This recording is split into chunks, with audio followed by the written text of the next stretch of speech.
Assalamualaikum warahmatullahi wabarakatuh. Perkenalkan, nama saya Elsa Malia dari kelas Manajemen 2B.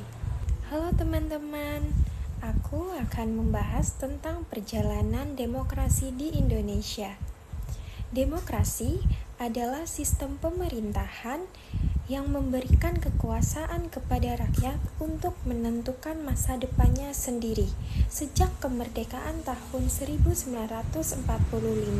Indonesia sudah memilih demokrasi sebagai prinsip bernegara.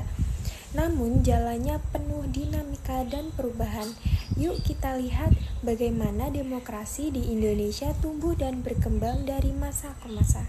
Yang pertama, masa demokrasi parlementer 1945 sampai 1959. Pada masa awal kemerdekaan, Indonesia menganut sistem demokrasi parlementer.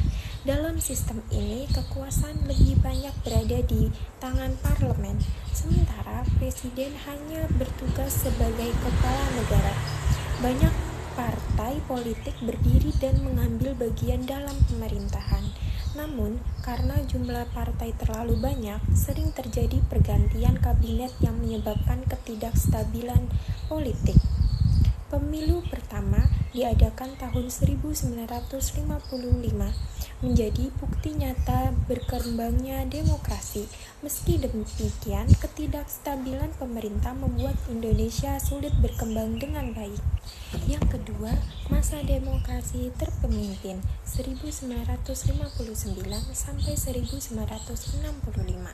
Melihat kondisi politik yang tidak menentu, Presiden Soekarno pada tahun 1959 mengeluarkan dekret presiden yang mengembalikan Indonesia ke Undang-Undang Dasar 1945.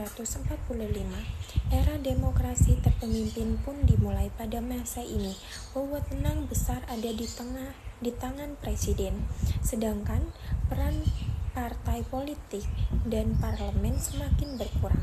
Segala keputusan penting diambil oleh presiden dan kebebasan politik rakyat mulai dibatasi.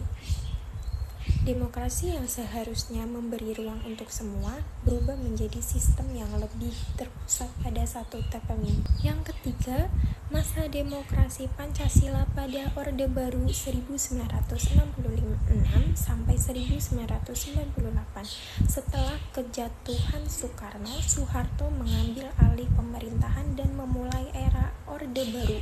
Demokrasi Pancasila menjadi dasar negara dalam menjalankan pemerintahan. Fokus utama saat itu adalah menciptakan ketertiban dan membangun perekonomian. Namun dalam praktiknya, kebebasan politik dibatasi secara ketat. Partai politik dibatasi hanya 3 dan pemilu diselenggarakan secara rutin namun dalam suasana yang terkendali. Demokrasi hanya dijalankan sebagai formalitas, sementara kekuasaan tetap terpusat pada presiden. Terima kasih sudah menyimak. Wassalamualaikum warahmatullahi wabarakatuh.